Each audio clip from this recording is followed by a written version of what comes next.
മറ്റൊരു പ്രധാനപ്പെട്ട വാർത്തയിലേക്കാണ്. പത്തനംതിട്ടയിൽ UDF സ്ഥാനാർത്ഥിയുടെ ബന്ധുവിന് മർദ്ദനത്തിന് പിന്നിൽ LDF സ്ഥാനാർത്ഥിയാണെന്നാണ് വിവരം. പത്തനംതിട്ട സീതത്തോടാണ് സംഭവം. തിരഞ്ഞെടുപ്പിനെ ചൊല്ലിയുള്ള തർക്കമാണ് ആക്രമണത്തിന് പിന്നിൽ. പത്തനംതിട്ടയിലാണ് UDF സ്ഥാനാർത്ഥിയുടെ ബന്ധുവിന് മർദ്ദനമേറ്റിരിക്കുന്നത്. മർദ്ദനത്തിന് പിന്നിൽ LDF സ്ഥാനാർത്ഥിയാണ് എന്നാണ് പുറത്തുവരുന്ന വിവരങ്ങൾ. പത്തനംതിട്ട സീതത്തോടാണ് ഇത്തരത്തിൽ UDF സ്ഥാനാർത്ഥിയുടെ ബന്ധുവിന് നേരെ മർദ്ദനമുണ്ടായിരിക്കുന്നത്. തിരഞ്ഞെടുപ്പിനെ ചൊല്ലിയുള്ള തർക്കമാണ് ആക്രമണത്തിന് പിന്നിൽ.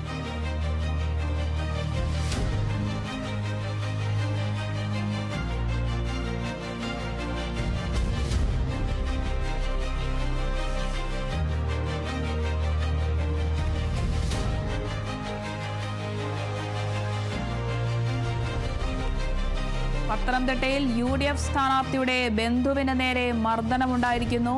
മർദ്ദനത്തിന് പിന്നിൽ LDF സ്ഥാനാർത്ഥിയാണെന്നാണ് പുറത്തുവരുന്ന വിവരങ്ങൾ. പത്തനംതിട്ട സീതത്തോടാണ് UDF സ്ഥാനാർത്ഥിയുടെ ബന്ധുവിന് നേരെ മർദ്ദനമുണ്ടായിരിക്കുന്നത്. തിരഞ്ഞെടുപ്പിനെ ചൊല്ലിയുള്ള തർക്കമാണ് ആക്രമണത്തിന് പിന്നിൽ.